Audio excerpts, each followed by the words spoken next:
दोस्तों आज के इस वीडियो में हम बात करेंगे बीए प्रोग्राम सेकंड सेमेस्टर का जो इंडियन गवर्नमेंट एंड पॉलिटिक्स का पेपर है उसके संबंधित जो उसके प्रीवियस ईयर क्वेश्चन पेपर है उसके बारे में। तो ये 75 मार्क्स का क्वेश्चन पेपर है, 3 घंटे का आपका, 3-3.5 घंटे का। भारतीय राजनीति के अध्ययन के गांधीवादी एक मार्क्सवादी दृष्टिकोण में तुल्य अंतर बताइए। तो आपको इसमें भारतीय राजनीति के इसमें सीधे सीधे आपको गांधीवादी एक मार्क्सवादी दृष्टिकोणों में तुलना करनी और उनमें अंतर बताना है। क्वेश्चन नंबर सेकंड है, भारतीय संविधान के भाग 3 जो हमारा मौलिक अधिकारों से संबंधित भाग है उसमें स्वतंत्रता के अधिकार का आलोचनात्मक विश्लेषण करना है। तो इसमें आपको आलोचनात्मक विश्लेषण मतलब इसके जो पॉजिटिव चीज़ें हैं वो बतानी है और कॉन्स बताने हैं, जैसे कि स्वतंत्रता इतनी भी नहीं मिलनी चाहिए कि दूसरे की स्वतंत्रता संकट में पड़ जाए। इस प्रकार से आपको इसमें चर्चा करनी है। क्वेश्चन नंबर 3 है, इसमें भारतीय संसद की बदलती प्रकृति की विवेचना कीजिए। तो इसमें आपको भारतीय संसद की प्रकृति के बारे में चर्चा करनी है कि किस प्रकार से उसमें पहले जो जवाहरलाल नेहरू का काल था, पंडित नेहरू का काल, उसमें किस प्रकार से संसद अपना कार्य करती थी, किस प्रकार से उनमें देश को आगे बढ़ाने के लिए सब लगे हुए थे, सब नेता। लेकिन आज के समय में सब अपने राजनीतिक हितों की पूर्ति के लिए लगे रहते हैं इत्यादि आपको इसमें चर्चा करनी है।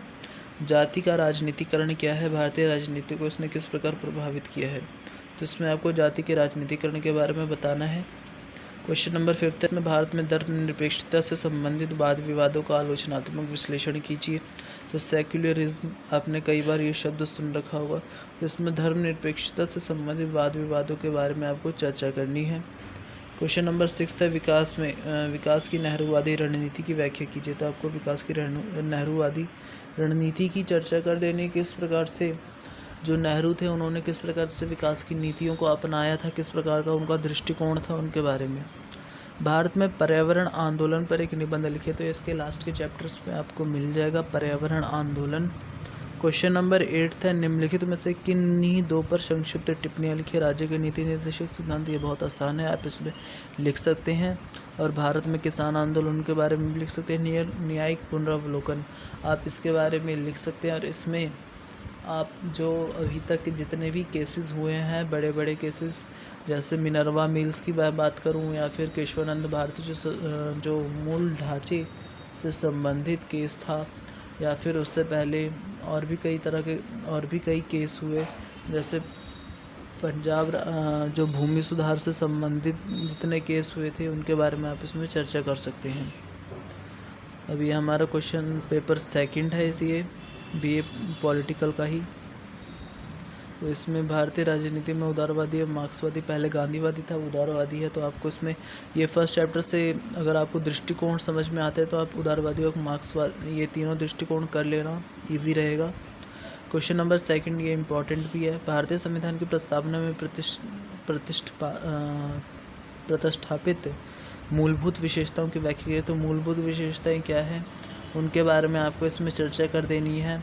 और इसमें आपको बताना है कि किस प्रकार से जो हमारे प्रस्तावना का उद्देश्य क्या है, उसमें समता, बंधुत्व इत्यादि को बढ़ाने की बात की गई है, इत्यादि न्याय दिलाने की बात की गई है, उनके बारे में।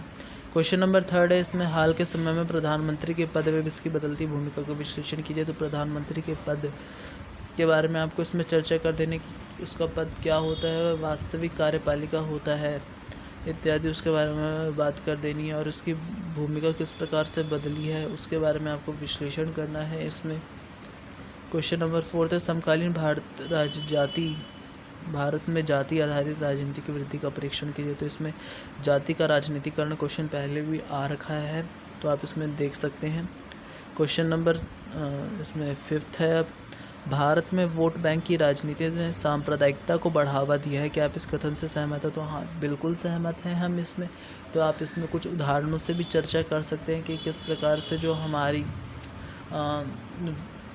कई सरकारें हैं या कई जो पार्टियां हैं वो धर्म के आधार पर लोगों को बांटते रहती है, वोट बैंक बनाती है, इस प्रकार से। क्वेश्चन नंबर 6 है, इसमें भारत में 1991 में विकास की रणनीति की रूपरेखा प्रस्तुत की। तो 1991 में जो विकास हुआ था उसके बारे में आपको चर्चा करनी है। क्वेश्चन नंबर 7 था, है। भारत में महिला आंदोलन की प्रमुख उपलब्धियों और चुनौतियों के बारे में लिख लिए, तो महिला आंदोलन, किसान आंदोलन, इन सब को आपको करके जाना है अच्छे से, ताकि आप इनके ऊपर लेख लिख सकें। अब इसमें क्वेश्चन नंबर 8 है, संक्षिप्त टिप्पणी लिखने के लिए। समानता का अधिकार, भारत में क्षेत्रीय दलों का उद्भव, न्यायिक सक्रियता, भारत में श्रमिक आंदोलन।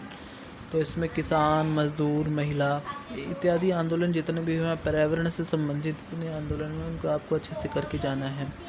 तो ये सब बातें थी इसमें। तो ये ज़्यादा कुछ मुश्किल पेपर नहीं है, अगर आप पढ़ के जाएंगे तो ये आपके लिए कोई मुश्किल पेपर नहीं है।